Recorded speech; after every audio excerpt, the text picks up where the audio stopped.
Welcome to the video YouTube. Thanks for joining me today.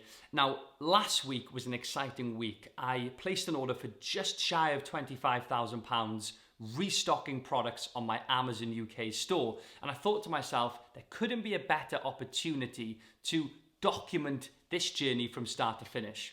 A lot of you watch the channel are either Amazon sellers or you're looking to start selling on Amazon, and it is a bit of a minefield of information out there. And I thought giving an insight into a real life account of how this works from the point that I placed the order to actually launching on Amazon, giving you guys a full breakdown of my expected return on investment or the profit I intend to make from this order. And I want to compile a mini series of videos showing you all exactly what's happening on a day-to-day basis. So that's what I'm going to do. Now, in this particular video, I want to focus on suppliers. So I have had some bad experiences with suppliers, to put it nicely, in the past, which is why it's taken such a long time to vet a set number of suppliers and whittle it down to this particular supplier that I'm now using. So I thought I'd give you a bit of an update and talk to you about that, and talk to you about some of the things that I've done that you need to consider yourself when choosing a supplier for your product on Amazon. So if you guys have got any questions, post them below. Like the video, subscribe to the channel if you want to catch this journey, and I will see you guys in the next one. Right guys, so I talk about this a lot on my YouTube channel and within my Elite Academy training, but the process of selecting a supplier can be lengthy, right? And it's very important that you know what you're looking for when you choose your supplier. Ultimately, they're the ones who are going to be manufacturing your products that you're going to sell on Amazon, and you need to make sure that you choose wisely. So I'm going to give you a checklist in this video. Some of the things that I've done when I placed this order that I just mentioned for 4,000 units, spent nearly £25,000. It's a lot of money. And what did I do to make sure that was a safe investment? So we're going to have a look at a checklist and break it down for you guys. Now, you're probably looking on Alibaba, you're starting to get excited about this process and launching a product on Amazon. And it is easy to get carried away and overlook certain things. So sometimes it's good to reel it back in a little bit and think, right, let's have a solid process put in place to make sure that we don't make any errors at the beginning stages, because what can happen is it can have a knock-on effect. So if you choose a bad supplier, you can have issues with getting your products on time. You can have issues with product quality that will then lead to negative reviews, and it will affect your business. So we need to make sure that we do things correctly. Now, these are the things that I've literally just done. So I've got a lot of experience selling on Amazon. I've dealt with multiple suppliers in the past and have bought tens of thousands of units from suppliers. So I've had good experiences and bad experiences, and I've certainly learned from the bad ones. And I want to share that wealth of knowledge with you. So the first thing that I'm going to talk about is a checklist of general criteria, we'll put it for lack of a better term, that you can just tick off that you've done, right? Things that you've done. And then we're going to talk more in depth and summarize some of the things that I've learned through my experiences with suppliers and that you can bring on and bring forward into your journey. So one of the things that I talk about quite a lot is making sure that you use a supplier that has got at least 5 years history selling on Alibaba.com, for example. Now, you can see when you look at different suppliers and their profiles, they've got a little section that says how many years they've been trading and selling on Alibaba. 5 years plus, nice easy one to tick off right at the beginning. More time as a supplier and dealing with customers shipping around the world gives them more experience, and we want suppliers that have got experience. Now, as well as that, you'll also see on these profiles if they're a verified supplier. Now, that literally just means they've been assessed and inspected by a third-party institution, and that they've got all of the certification, all the things that they should have in place to be trading on the platform. So you haven't got any rogue cowboys that you're dealing with, right? Nice second piece of criteria to look out for when looking at people's profiles. Now, an obvious one is looking at reviews, right?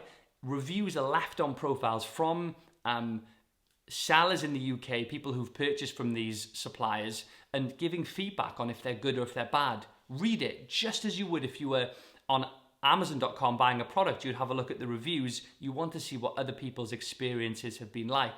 Look out for it. Now, as well as that, on the supplier profile, you will see a monetary figure for the amount of transactions they've had, the monetary value, the figure. So how much have they actually sold? I look for suppliers that have had a minimum of $500,000 of transaction history. Again, it just shows that they've got experience delivering products across the globe. So some things to think about there. Now, something that's also very important is that your supplier offers what's called trade assurance. Now, trade assurance is a built-in, almost an insurance policy. It's built into Alibaba.com, and your supplier should be able to provide that to you and attach it to your order. And what it does is it protects you. For example, if you were to place an order and they were to be late, you would be able to get a refund. If you place an order and the products arrive and they're damaged, or the quality is inferior or not up to standard, you are covered by this trade assurance policy to be able to get a refund. So when you're initially starting that dialogue with suppliers, just make sure that they offer it. It should say on their profile if they're able to offer trade assurance. Sometimes it won't, and they will be able to offer it. So reach out to them and ask them if you can't see it. But it's something that has to be a priority when placing your order. Now, also looking for an assured supplier is another thing to tick off as well. You'll see that on the summary of the profile of the supplier on Alibaba. But one of the things, other than these sort of generic things that you can tick off, right, and you can look for these things quite quickly, what I like to emphasize a lot is what is the impression you're getting from a supplier, right? You've obviously opened up a dialogue with this person. How is their English? Have they got good English? Are they responsive? What's their response time? Are they quick to get answers back to you when you've asked them questions? Are they polite? You know, what is the vibe you're getting from them? Because they could tick all of those other boxes that I've just mentioned, but if you're getting a bad vibe from a supplier, they're not replying to you, they're rude, or they're not giving you the information that you're asking for, just move on, because it's not starting on the right foot. So open up that dialogue through WhatsApp or WeChat. Begin to talk to them, get as much information as you can from them, and see if you can sort of start to get an overall impression of how they would be to work with. So that's something that I would absolutely make sure that you do. Now, something that I would avoid with suppliers, and I have seen it through members of the Elite Academy, they'll reach out to me and say, Dill, my supplier or a supplier that I'm looking to use has asked me if I can just bank transfer them the money completely off of the Alibaba platform. So there's no tracking, there's no trade assurance. And is that okay? And what I usually say to people who are asked that by a supplier is, if this is someone you've never dealt with before, the last thing you want to do is transfer them thousands of pounds off of the platform. I would always be suspicious of suppliers that aren't willing to operate on Alibaba and they are not willing to use trade assurance. It just makes no sense, right? Because if they can deliver what they're supposed to, you're never going to use trade assurance and get a refund anyway. So suppliers who aren't willing to offer that have obviously got concerns about their product quality, which is something that you want to avoid. So I would say no. With bank transfers, once you've transferred the money, it is gone, right? So it's not a safe way to do it unless you're doing it through Alibaba. Now, that leads me on to something else, which is paying for your goods safely, right? What is the best way to add layers of protection when you are making payment? Now, with my particular order, again, I made sure that it was a supplier that had lots of experience, well established. They were operating on Alibaba. We've used trade assurance. And to add another layer of protection, I actually purchased the items using a credit card. Now, the fee is a little bit more. It's like 2.95%. But with a credit card, it gives you an added layer of protection if something were to go wrong for you to be able to get a refund. When you make purchases through a credit card, you're far more likely to get a refund than you would if you were to, for example, make a bank transfer off of Alibaba. So I would make sure that you are, if you are transferring what they call it TNT, or if you're using a bank transfer method, make sure it's all done through Alibaba, through the specific account details they provide that have got trade assurance. But if you want another layer of protection, which is what I did, I purchased using a credit card. PayPal is also another option for this. Now, when it comes to actually shipping these goods to the UK, it's good to get quotes from your supplier, obviously. But what I've found in the past is, especially since leaving the European Union and Brexit, having a freight forwarder is worth its weight in gold, right? They are a middleman for you to be able to communicate with and get good, accurate information about your shipment, and they provide competitive prices. A freight forwarder essentially is responsible for getting the goods from a designated place in China over to the UK. Simple as that. They will deal with picking the goods up. For example, if you're using sea freight, they will transport the goods to the port, get them onto the ship, over to the UK, and send them straight into Amazon FBA.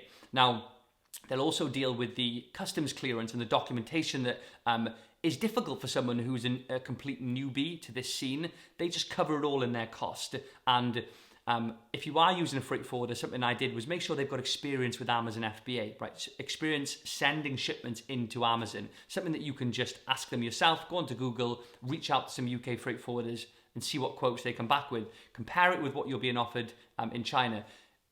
Myself, Xworks is the shipping term or the shipping method that we're using with the freight forwarder. So the supplier is literally not responsible for much other than getting the products created and to a sufficient standard. They're then going to be picked up by my freight forwarder and brought straight to FBA. So super important point. Now, something else I want to emphasize with this part of the process is what I'm going through now, right, is I've decided to have an inspection. Now, the reason that I'm having an inspection is, although I trust the supplier and I've sampled it, sometimes the quality of the product can differ from the sample quality. And if you want to intercept this problem, it's better to do it when the products are still in China, which means having an inspection from an independent third-party inspection service will make sure that you're less likely to have issues with the product. Now, I use, for this particular order, a G2 on-site check with Ali Inspection. It's built into your order. You can opt for this. It costs around $200, but it's well worth it. They do 8 hours minimum inspecting the goods. They do a 500-piece workmanship check. They check the functionality of the products. They check a full quantity check to make sure that they're all there. You can get videos of these products before they're shipped over and before you pay the final balance to make sure that you're comfortable and you're happy before they get shipped into Amazon. And I suppose that leads me on to another point, which is when you are speaking to suppliers, ask them if they do a 30-70% split. That's what I've done. So I paid a 30% deposit and I will pay the remaining 70% as soon as the goods are ready and they've been inspected and I'm happy with the quality. So it just gives you that added layer of protection, and also it speeds them up, right? It doesn't mean that they rush it, but they're efficient. They want to get their 70% payment, which means that they are going to get it done for you. Whereas if you pay them all up front, there's no urgency for them. So another point to consider there. And another top tip, right? Something that I like to be proactive, right, rather than reactive. So when we have an inspection, for example, although it's very important to intercept problems at that stage, ideally there would be no problems in the first place, right? Now, one thing that I've learned through a lot of experience with suppliers and placing large orders is that if you are very clear to them that you are going to be having an inspection, you're intending on having all of the goods inspected with the most rigorous, expensive check possible. It doesn't even matter if you are going to actually do it. Still tell them that you are, because if they've got any reason to try to cut corners and create a substandard product, if they know that you're on the ball, you're telling them that you're going to be doing a 30-70% split payment split to make sure that the goods are up to standard before you pay the remaining balance. You're going to have a full inspection. You're going to require videos, HD videos of the products before payments made to make sure that they're up to standard. They're not going to try to cut corners. So try and be proactive in that respect to make sure that you have the smoothest possible result or outcome, should we say. Now, those are a lot of the things that I considered with this supplier. So it was a very long vetting process. I've been jumping from supplier to supplier, having samples over a long period of time, again, from having some bad experiences in the past, but we found someone that is absolutely on point, and I'm very excited to launch these products on Amazon, show you guys, like I mentioned, I want to show you how it works. How am I going to be implementing my PPC strategy that I teach in my training? How am I going to launch according to my launch strategy? It's going to be exciting. So I'm super pumped to be able to share this with you on Instagram, on YouTube. And again, if you enjoyed the video, guys, please comment below and I'll see you guys in the next one.